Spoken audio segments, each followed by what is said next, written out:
João, capítulo 2, versículo 15 e 16, nós lemos assim: Não ameis o mundo, nem o que no mundo há. Se alguém ama o mundo, o amor do Pai não está nele. Porque tudo o que há no mundo, a concupiscência da carne, a concupiscência dos olhos e a soberba da vida, não é do Pai, mas do mundo. E vamos orar. Amado Pai, obrigado pela Tua palavra. Eu peço que o Senhor agora abençoe, que o Senhor mande o Teu poder, o Teu Espírito, para que possamos ouvir com atenção, com propósito e com fé. Eu peço o poder do Teu Espírito também para pregar esta noite com o poder de Deus, com o Seu poder, ó Pai, para que possa ser útil para cada um de nós. Nós pedimos essas coisas no nome do Teu Filho Jesus. Amém. E vamos sentar esta noite e retornamos ao tema que nós iniciamos na semana passada sobre inimigos internos.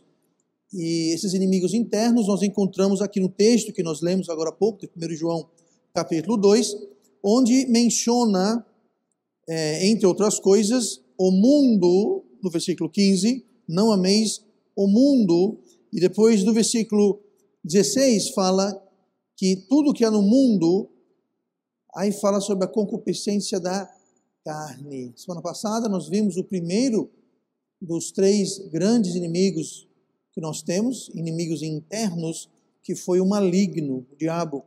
Hoje nós vamos seguir, na sequência dos versículos, nós vamos ver a segunda parte, vendo mais dois, inclusive, dois inimigos internos. Esses inimigos nós precisamos combatê-los, mas como qualquer combate, nós precisamos primeiro identificá-los.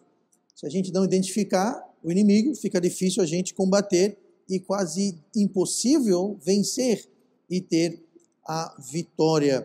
Nós temos aqui então mais dois inimigos internos, o mundo e a carne, e assim como o objetivo do primeiro inimigo interno, que é o maligno, é enfraquecer, é destruir, é assolar as nossas vidas. É isso que o inimigo quer fazer. O inimigo não quer vir para te ajudar, ele não quer vir para edificar, ele não quer vir para você progredir, ele quer destruir, ele quer assolar. E esse conceito de destruir, nós vemos lá em Lucas 11, onde Jesus disse no versículo 17, que diz assim: Mas conhecendo ele, no caso Jesus, falando sobre as pessoas que estavam acusando, conhecendo ele os seus pensamentos, disse-lhes: Todo o reino dividido contra si mesmo será assolado, e uma casa dividida contra a própria casa cairá.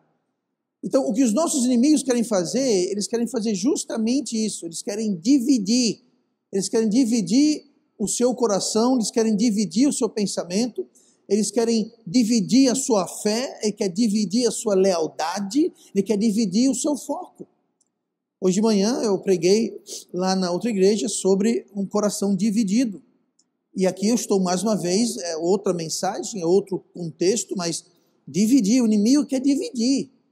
Ele quer separar. Se você vê um leão quando caça, a primeira coisa que ele quer fazer, quando ele seleciona a presa que ele quer almoçar, ele busca dividir aquele um animal do resto do rebanho. Aquele único animal geralmente está na borda, ele não vai conseguir dividir o animal que está lá no meio, no centro, vai pegar aquele que está na borda, aquele que está atrás ou de lado. Mas a primeira coisa que ele faz, ele busca dividir, separar o almoço do resto do rebanho. E os nossos inimigos querem fazer a mesma coisa, eles querem dividir o nosso foco, o nosso pensamento, nossa fé, nosso coração. Essa palavra é interessante que a gente vê lá em Tiago 1,8, o homem de ânimo dobre é inconstante em todos os seus caminhos. Essa palavra ânimo dobre, eu até mencionei hoje de manhã, que estava lá, viu essa explicação. Ânimo dobre, e em outro versículo em Tiago fala coração dobre, são duas palavras, mas é a tradução de uma palavra. E a palavra que Tiago usou é a palavra dipsikos, dois em grego, e psikos é alma, ou coração, ou mente. É daí de psikos que tem psicologia, psicose, psiquiatra, ou seja, é sua mente, é uma mente dividida.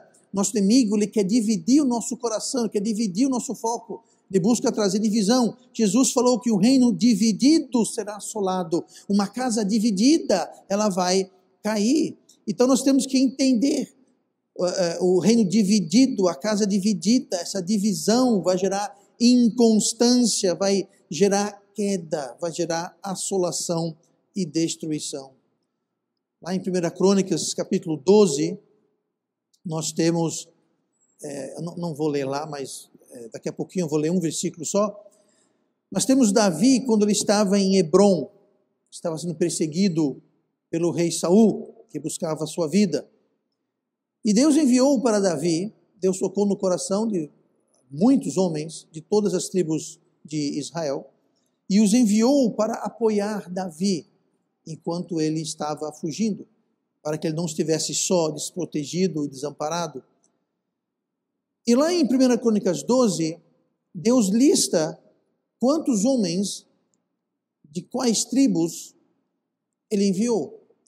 Em vários desses grupos, Deus sempre explica alguma coisa. Ele fala, eram bons guerreiros, eram bons com a espada, bons com o arco, eram valentes. Mas quando chega no versículo 33, falando sobre os da tribo de Zebulon, Deus usou uma descrição positiva muito interessante. Lembrando que cada descrição que ele dava de alguns, não todos, mas a maioria dos grupos que ele dava, ele sempre dava um atributo, uma característica que era de grande valor na batalha.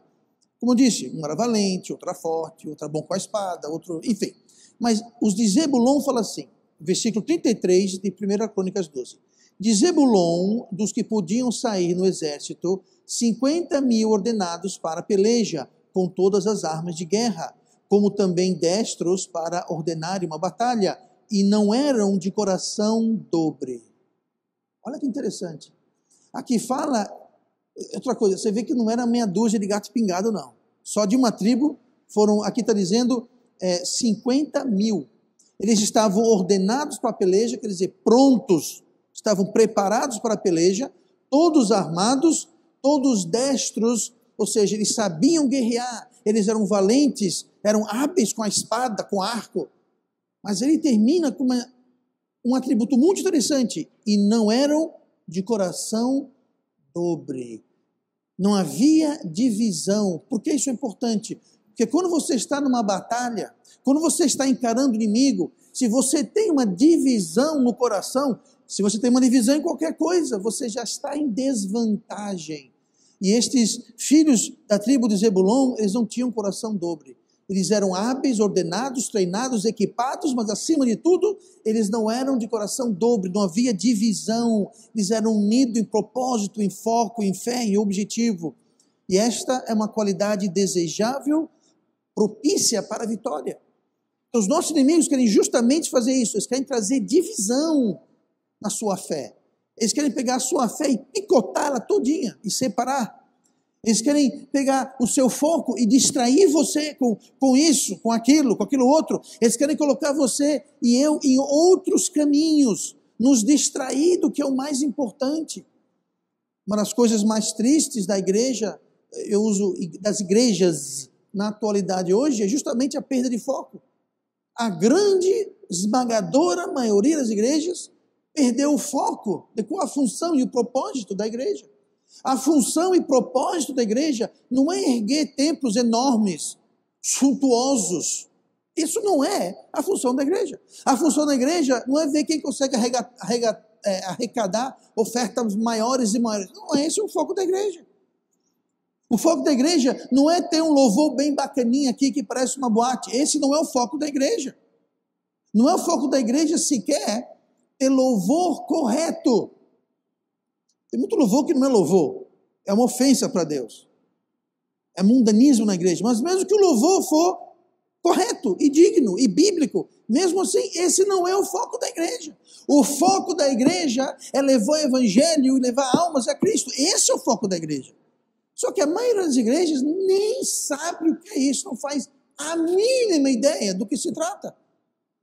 Semana passada, eu acho que alguma igreja teve alguma campanha, não sei se você viu isso também, em vários postos, semáforos na cidade, esquinas, vários jovens, na maioria jovens, tinha adultos também, mas a maioria jovens com camisetas e faixas e banners e Jesus lhe ama e tudo mais. Muito bem, sabe? Melhor do que não fazer nada. Mas aquilo não é evangelizar, gente. Eu não vi evangelho em um banner, em um folheto, não tinha evangelho. Jesus lhe ama, amém, glória a Deus, é verdade, mas isso não é evangelho. O evangelho não é Jesus lhe ama.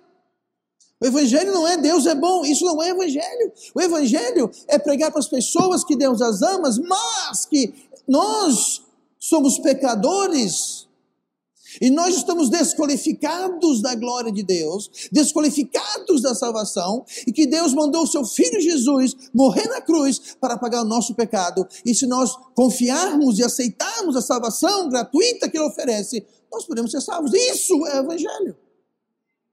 Então, os inimigos internos que nós estamos vendo, eles querem trazer divisão. Em quê? Em tudo. Eles querem dividir a igreja, eles querem dividir a família, eles querem dividir a sociedade, qualquer coisa que traga divisão. O inimigo está dividindo. Hoje no Brasil e no mundo, a moda é essa. O diabo, quem pensa que o diabo não está ativo, está dormindo no ponto. Hoje se busca dividir todo mundo por tudo. É homem contra mulher, pai contra filho, é hétero contra homossexual, é rico contra pobre, trabalhador contra patrão, preto contra branco, tudo, qualquer motivo, estão tentando estimular, abanar as chamas da divisão. Sabe o que é isso? Não tem dúvida, é obra do diabo. Por quê? Porque quando você divide, você conquista com facilidade. Inclusive, essa era uma tática que os romanos usavam. Eles dividiam para conquistar. Eles chegavam no lugar, eles viam as tribos todas unidas contra eles. Eles buscavam semear contenda para que as tribos começassem a brigar entre si. Aí eles venciam tribo após tribo, uma por uma. Juntas, eles não conseguiam vencer, mas dividindo-as, eles conseguiam. O diabo faz a mesma coisa, gente. Então devemos ter união. Agora, nunca união em torno do erro. Nunca. Agora é triste. Quando é erro, aí o povo se une. Fazer coisa errada tem união.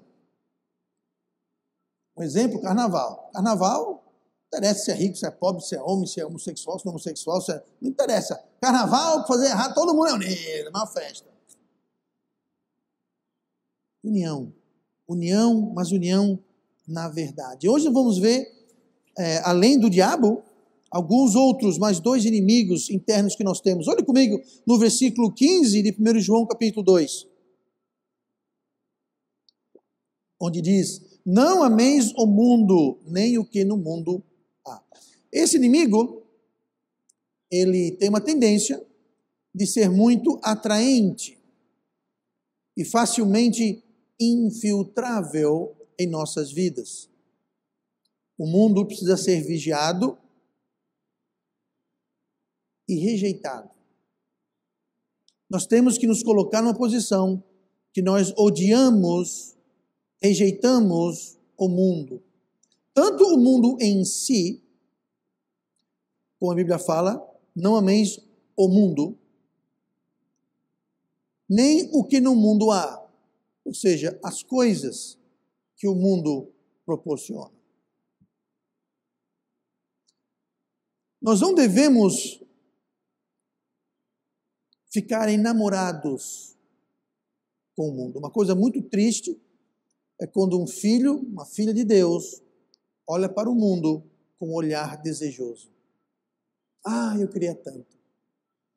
Porque tudo começa com esse olhar, com esse desejo, com esse eu queria tanto. Porque aos pouquinhos, você vai automaticamente, sem nem perceber, se aproximar cada vez mais do mundo e das coisas que no mundo há.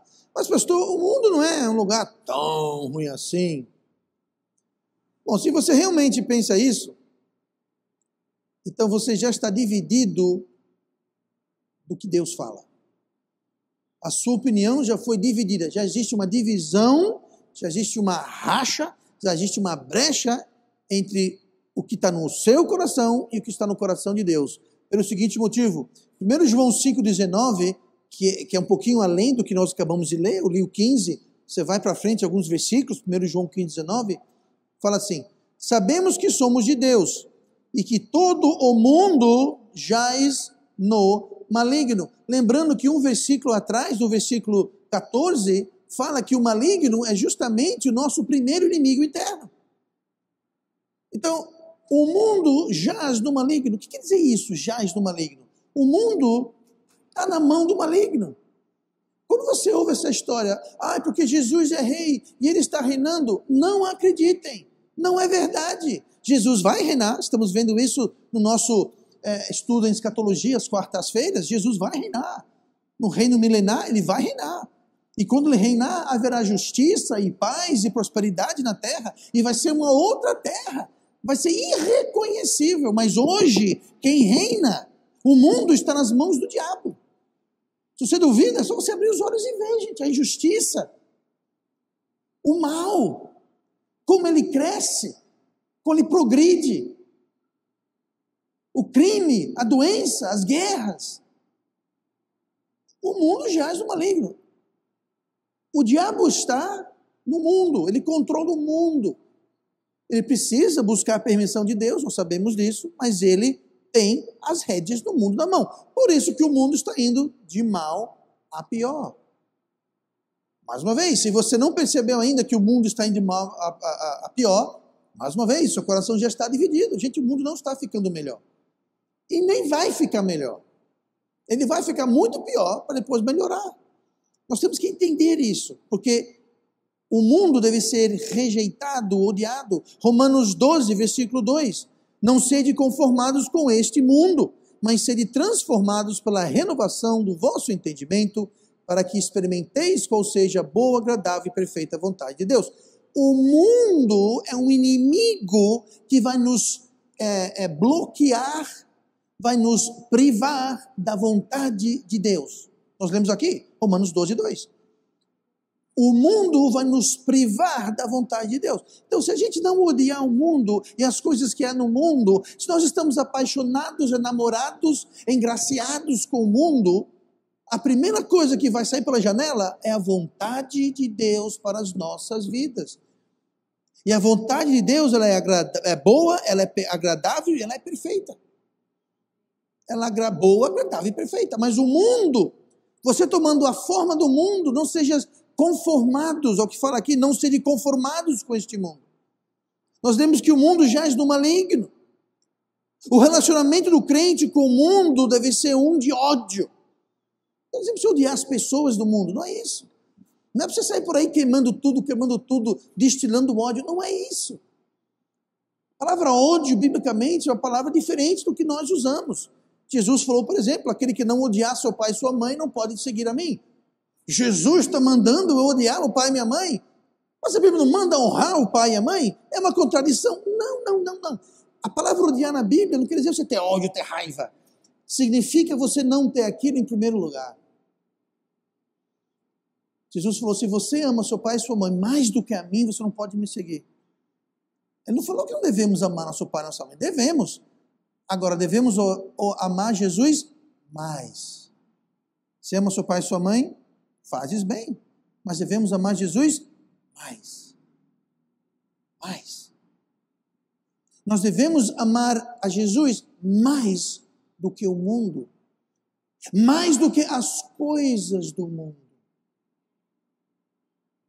Tem gente que ama as coisas do mundo e rejeitam Deus.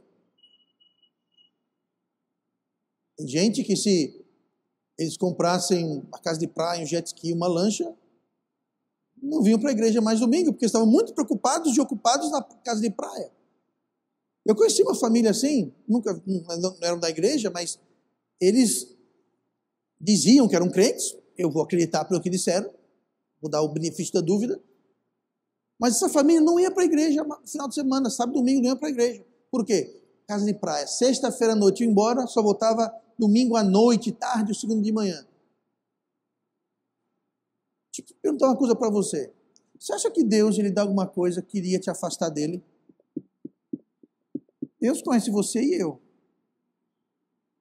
Você daria para o seu filho brincar uma arma carregada? Não, pastor. Você daria para o seu filho brincar com uma cobra venenosa? Não, pastor. Pois é, Deus nunca ia dar alguma coisa para um filho dele que iria afastá-lo. Então, se alguma coisa que você tem, se alguma coisa do mundo você tem, está lhe afastando de Deus, saiba disso, não foi Deus que te deu aquilo. E se não foi Deus que te deu aquilo, quem foi que te deu aquilo? Se pergunte, quem tem mais interesse de me afastar de Deus? O nosso inimigo maligno. Por isso que fala, o mundo jaz do maligno, não amei o mundo, nem as coisas que no mundo há. Porque o mundo jaz do maligno, e o maligno quer te afastar e me afastar de Deus. Às vezes não precisa ser uma casa de praia, um jet ski, uma lancha, às vezes uma bobagem. Uma coisa muito mais simples afasta as pessoas de Deus. Por quê? Porque estão amando o mundo e as coisas que no mundo há. Então não é errado ter coisas do mundo, não é errado você desfrutar, aproveitar. Não é isso que está falando. É uma questão de você não colocar o mundo e as coisas do mundo à frente de Deus, porque o mundo é o nosso inimigo. Junto com o maligno, o mundo é o nosso inimigo. João 15:19 fala o seguinte: se vós fosseis do mundo, o mundo amaria o que era seu. Mas porque não sois do mundo, antes eu vos escolhi do mundo, por isso é que o mundo vos odeia. Você que está aí me ouvindo falando, ai pastor, não posso amar o mundo, seria terrível. O mundo te odeia. Quando eu falo mundo, não são pessoas específicas. É o sistema do mundo. Esse mundão, esse sistema que está no maligno, controlado pelo maligno, não tenha dúvida, ele lhe odeia. Sabe por quê? Porque odeia o que está em você. Porque Jesus está em você, o Espírito Santo está em você, e o mundo odeia. Aí é triste. O mundo nos odeia e muitas vezes nós queremos amar o mundo. Já viu um relacionamento desse? Se fosse você, imagine você está apaixonado, morrendo de amores por uma pessoa que lhe odeia. Tem futuro um relacionamento desse? Tem futuro? Você está apaixonado, arrastando asinha, morrendo de amores por uma pessoa que lhe odeia. Isso não vai dar certo. Eu conheço esse enredo, não vai dar coisa boa não. Então, o nosso relacionamento com o mundo é um de ódio, mas é um relacionamento bilateral. Nós devemos amar o mundo e o mundo nos ama, nos odeia. O mundo não nos ama. Deixa eu dizer o que Jesus falou. Se vós fosseis do mundo, o mundo amaria o que era seu. Então, se o mundo lhe ama, é sinal de quê? Que você é do mundo. Agora, se você não é do mundo, se você é de Jesus, o mundo vai te odiar. Então, vamos ficar espertos. O mundo está fora. O mundo é externo. O mundo não está dentro.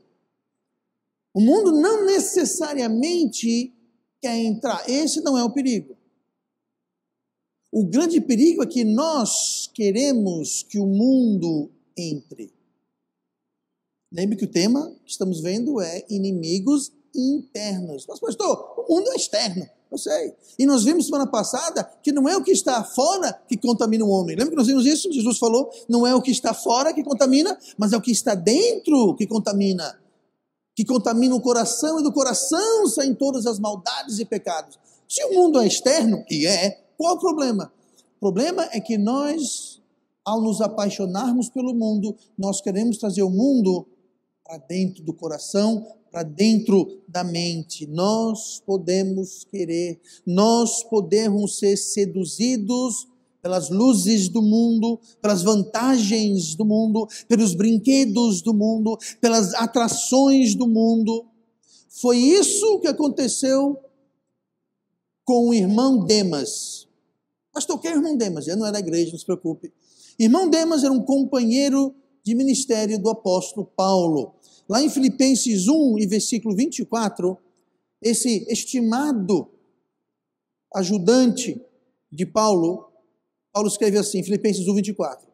Marcos, Aristarco, Demas e Lucas, meus cooperadores. Demas aqui, junto com Lucas, que escreveu o Evangelho de Lucas, que escreveu o livro de Atos. é listado como um dos seus cooperadores. Em Colossenses 4,14, mais uma vez, nós temos Demas na história. Saúda-vos, Lucas, o médico amado, e Demas. De novo, Demas estava lá, juntinho com Lucas, ajudando Paulo no ministério. Mas algo aconteceu.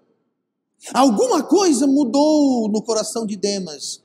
Porque nós lemos em 2 Timóteo 4,10, já no final do ministério do apóstolo Paulo, aliás, no final da vida do apóstolo Paulo, não só o ministério, mas na vida dele, o mundo entrou no coração de Demas, e nós lemos assim, 2 Timóteo 4,10, porque Demas me desamparou.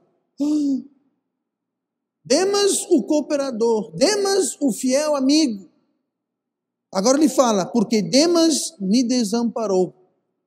Por que será que Demas, o amigo, o cooperador de Paulo, o desamparou? O que foi que aconteceu? Que bom que você pergunta, porque o versículo continua. Porque Demas me desamparou, amando o presente século, e foi para Tessalônica. Crescente para Galácia, Tito para Dalmácia. Nós não sabemos se Crescente e Tito foram embora devido ao desamparo a Paulo. Não sabemos disso. Tem gente que acha que eles também foram, outros acham que não. Agora, uma coisa fica sem dúvida: Demas foi. Demas é categoricamente dito como tendo desamparado Paulo, porque ele amou o presente século. Essa palavra século, ela é a palavra aion, e que ela é traduzida ou como século ou como mundo. Não é século de 100 anos, não é esse século. É século de falar do mundo, esse século, a atual conjuntura do mundo, a atual situação do mundo, a atual época, o atual mundo. É isso que quer dizer essa palavra.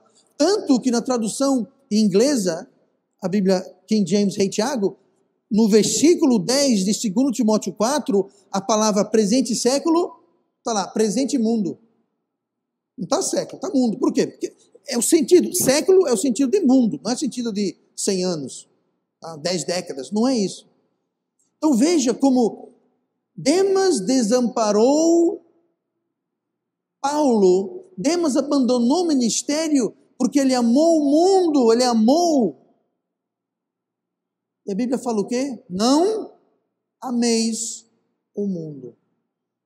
Por quê? Porque se você e eu começarmos a amar o mundo, nós também vamos desamparar, pastor,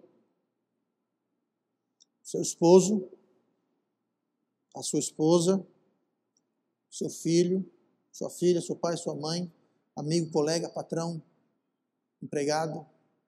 Você vai começar a viver para si e para o mundo. O resto, que se lixe. O resto que se dane. Eu sou mais eu vou tomar conta de eu. Foi isso que Demas fez. Ele falou, sabe uma coisa, Paulo? Eu estou cheio. Eu já ajudei, cooperei, agora vou ver minha vida. Sabe o que levou ele a pensar assim? Porque ele não pensava assim antes.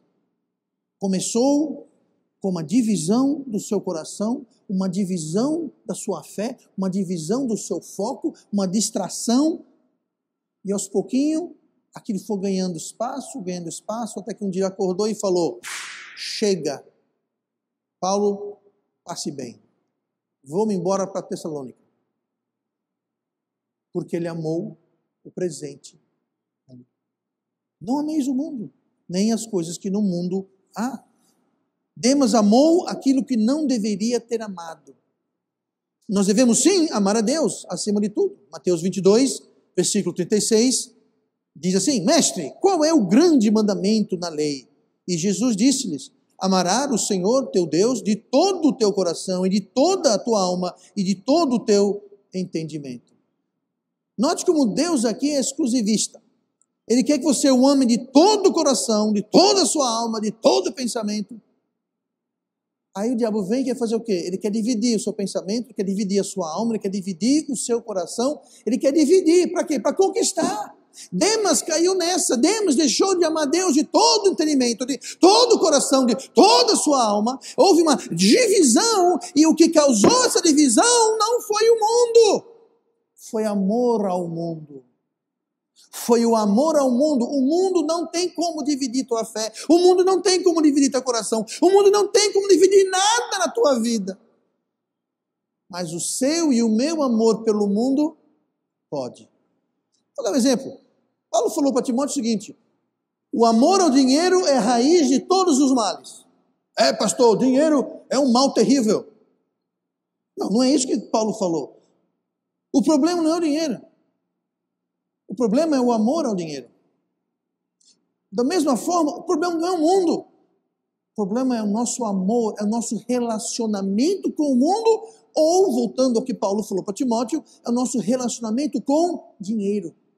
Se nós vivemos para dinheiro, se dinheiro é a coisa mais importante, se dinheiro é o Deus da nossa vida, isso é a raiz de todos os males. Não é alguns ou os maiores, todos. Se você traçar todos os males existentes no mundo, é só seguir a trilha do dinheiro. Já viu a expressão? Siga a trilha do dinheiro, você vai encontrar a raiz. É sempre dinheiro, gente.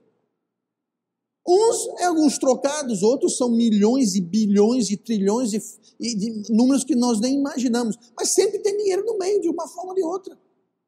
É só seguir a trilha do dinheiro que você vai encontrar a fonte. O problema não é o dinheiro, o problema não é o mundo, o problema é o nosso relacionamento. Enquanto o mundo está fora, ele não pode fazer nada. Lembra semana passada, nós vimos sobre aquele homem que tinha um espírito imundo que saiu dele. Por que saiu? Porque estava dentro. E quando ele voltou, ele entrou de novo. Por que entrou? Porque estava fora. Enquanto o diabo maligno, enquanto o mundo está fora, não tem problema nenhum. Mas quando a gente abre na porta do nosso coração, porque amamos o mundo, o problema é o amor ao mundo. Aí vem a divisão, aí vem o problema.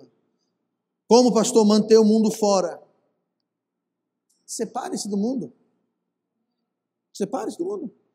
João 15, 19 diz que, porque não sois do mundo.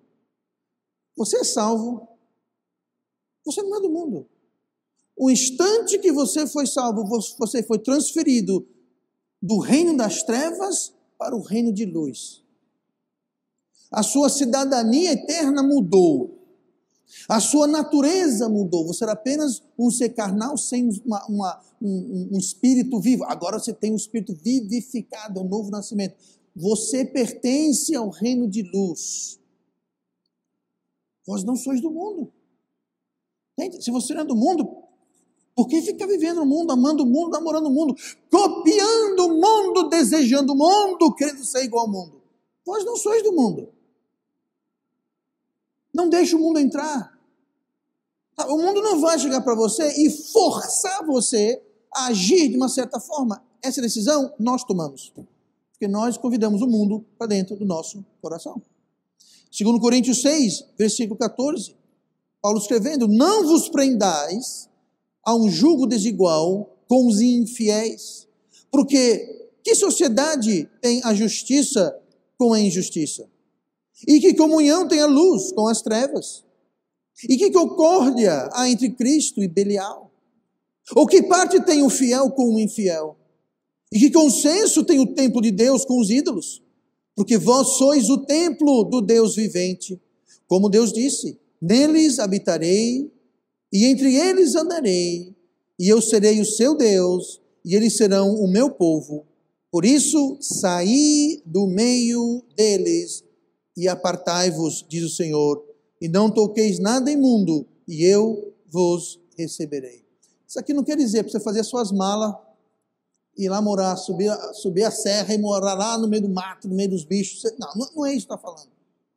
É se apartar. Note que usa as palavras, no versículo 14, fala aqui: sociedade, a justiça com a injustiça, comunhão, a luz e trevas, concórdia entre Cristo e Belial, que parte tem o fiel com o infiel, consenso. Note que está falando sobre comunhão.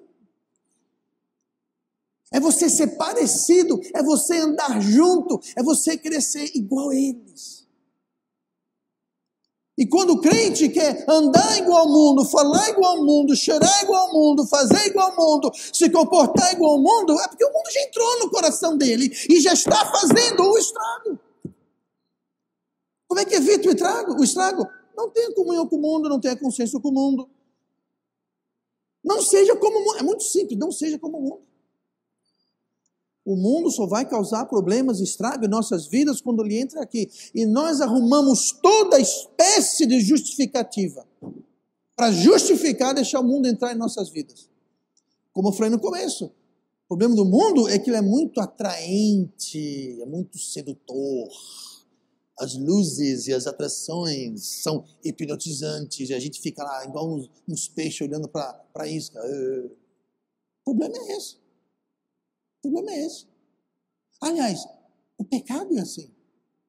Gente, se o pecado fosse ruim, na primeira mordida, ninguém pecava. O problema é que no primeiro bocado, delícia, quero mais. Lá pela quarta, quinta, sexta mordida, aí que você começa a sentir um amargor. Aí vem um salário do pecado. Bom seria que no primeiro cheirinho de pecado a gente, estou fora. Mas o pecado, o mundo, atrai. Sobre o nosso outro inimigo maligno, a Bíblia fala que ele se transfigura no anjo de luz. Satanás faz isso, ele se transfigura. Note que não é transformar. Ele transfigura. Ele se aparenta, ele se mostra, ele se veste como anjo de luz. Para quê? Para seduzir, para enganar. Ele é o mestre enganador, o pai da mentira. Ele não vai chegar para você fedendo a enxofre, com 2 chifrinhos, um garfio na mão, balançando o rabo dele na outra. Ele não vai fazer isso, gente. Ele vai aparecer como anjo de luz. E você vai dizer, uau! Pois é, o mundo faz a mesma coisa.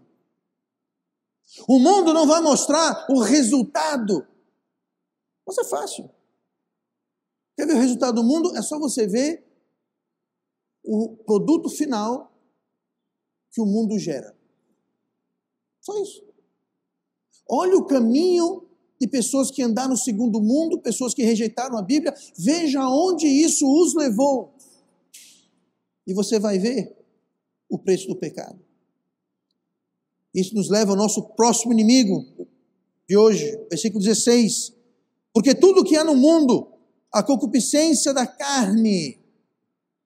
E a carne é o nosso terceiro inimigo. O primeiro é maligno, nós vimos semana passada. O segundo é o mundo, o terceiro é a carne. Essa palavra concupiscência é usada 2 vezes aqui no versículo 16. A concupiscência da carne e dos olhos. No dicionário, você vai ver a seguinte definição de concupiscência. Cobiça natural do homem pelos bens e prazeres terrenos. Consequência do pecado original e que produz desordem nos sentidos e da razão. É um desejo contrário à vontade de Deus. Devido à queda, devido ao fato que todos nós temos uma natureza pecaminosa, todos nós temos essa concupiscência, nós temos esta carne, essa natureza carnal, que almeja e deseja as coisas que Deus diz não. Eu tenho, você tem. Ah, pastor, não tenho não. Tem sim. Deixa de mentira.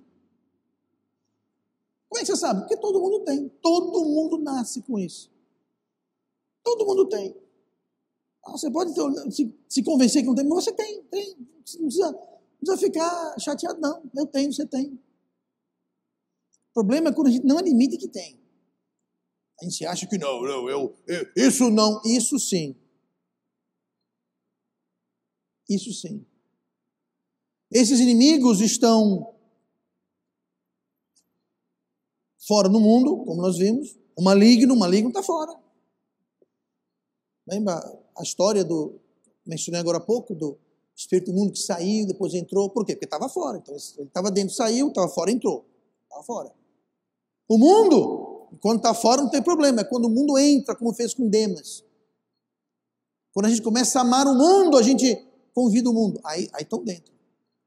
Agora, problema da carne é justamente essa questão de concupiscência. Por quê? Porque a danada já está dentro, gente. Você não precisa convidar a carne para entrar, porque ela já está dentro. Você não precisa fazer nada. Você já nasceu com ela. E mesmo depois de salvo, ela ainda permanece em você. Paulo chamou ela de um velho homem.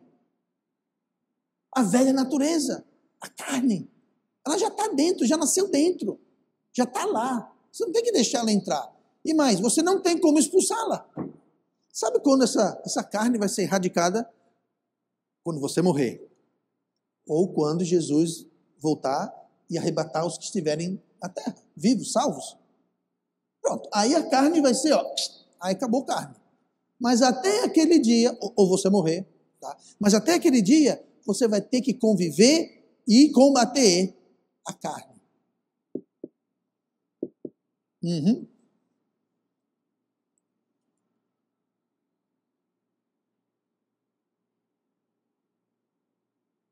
Outra forma de expressarmos a carne, outra forma que a Bíblia se refere à carne, a essa concupiscência inata, natural, que todos nós temos, que está dentro de nós, é o coração. No Velho Testamento, especialmente, quando fala sobre o coração do homem, está se referindo à carne, à natureza carnal, natural do homem. Existe uma ligação muito forte na Bíblia entre o coração e os olhos. E é isso que nós lemos aqui. Porque tudo que no mundo há, a concupiscência da carne, a concupiscência dos olhos. Já viu a expressão?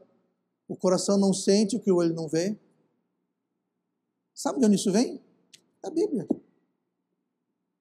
O salmista falou que meu coração é afetado pelo que meus olhos enxergam. Existe uma grande ligação entre nosso coração, nossa carne e nossos olhos. Por isso que precisamos cuidar, vigiar, guardar. A carne, o coração,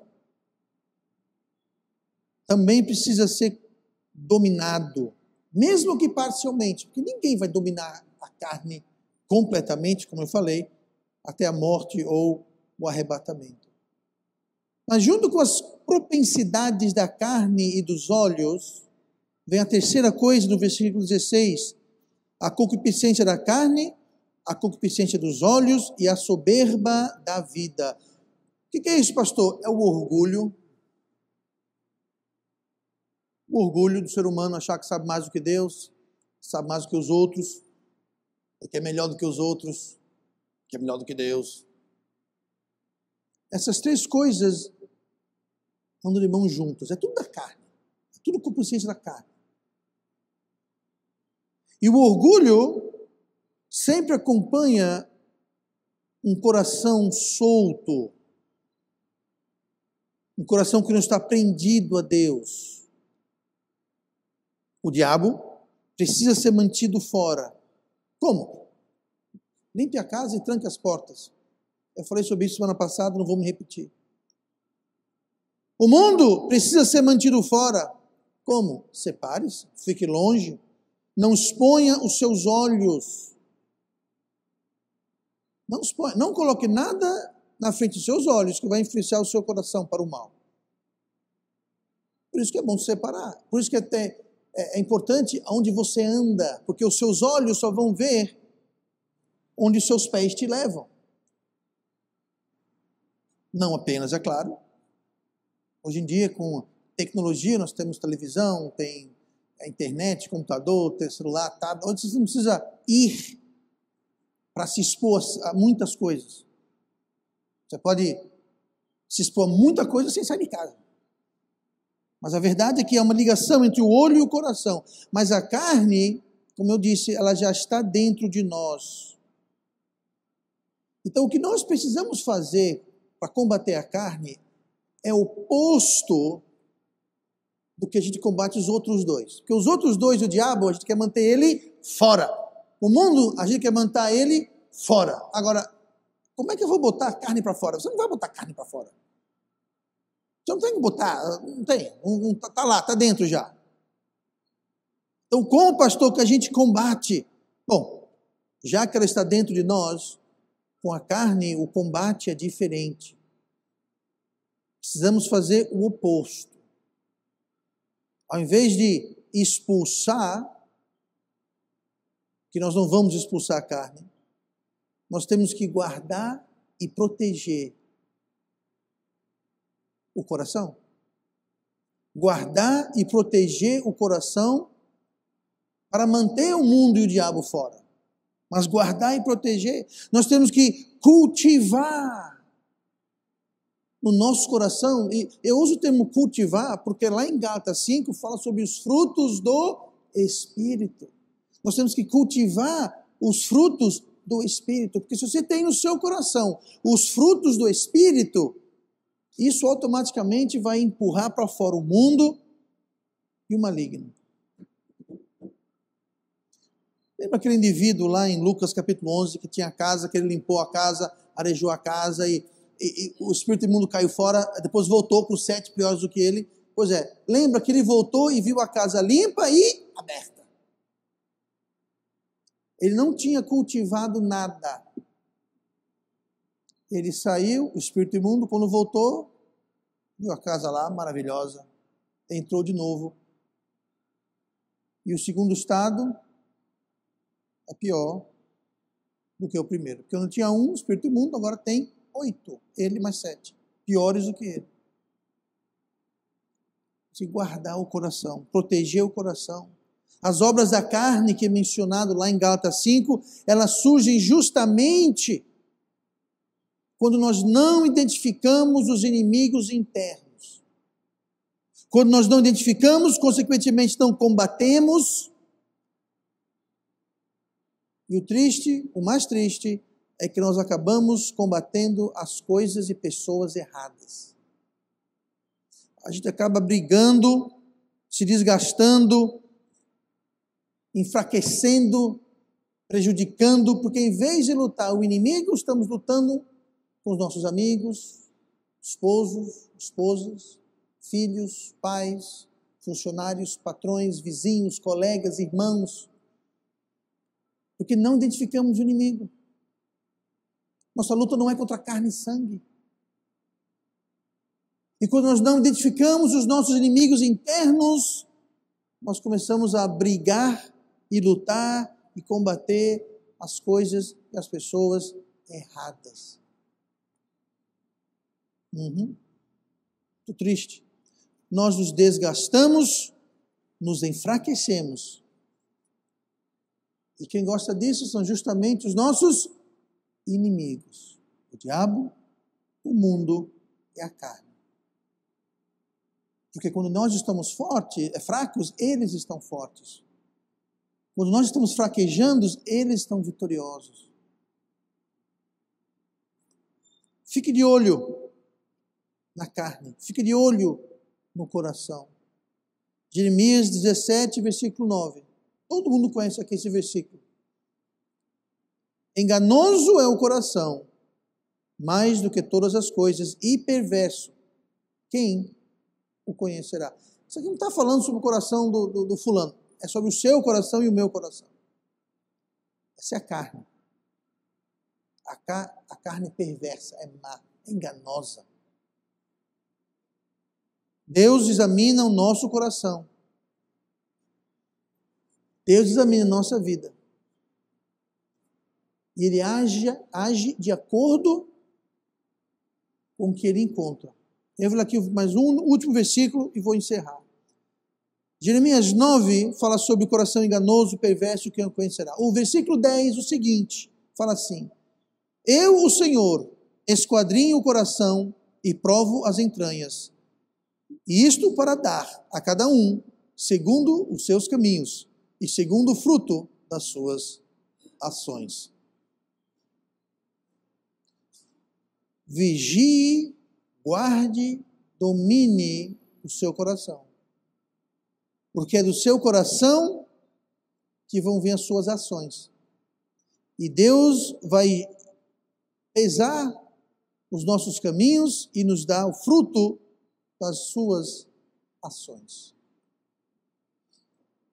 Se a gente deixar os inimigos internos correrem soltos em nossas vidas, o próprio Deus vai nos dar de acordo com o fruto das nossas ações. Isso ele falou logo depois que ele disse: o coração é mau, perverso e enganoso.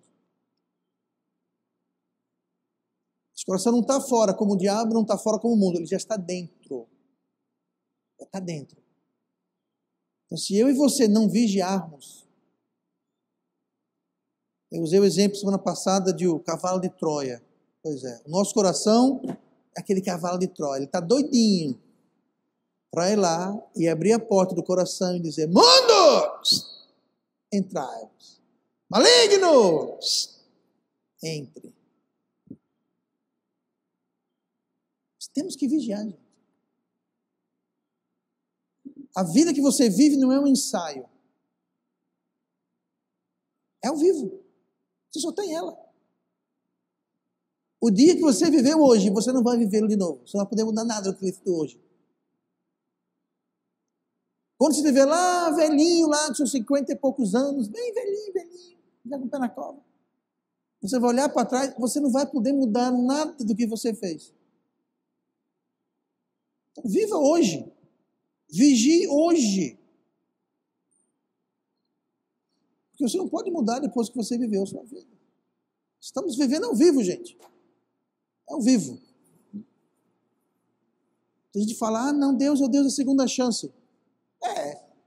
Mas eu sei de uma coisa: a segunda chance nunca é tão boa quanto a primeira chance. Então vamos fazer a coisa na primeira vez, certo? Mas pastor, eu errei. Ok, então faça a segunda vez, certo? Mas ficar constantemente errando. E sabe por que nós erramos? Porque não estamos vigiando os inimigos internos. Enquanto a gente não vigiar e combater os inimigos internos, nós vamos errar.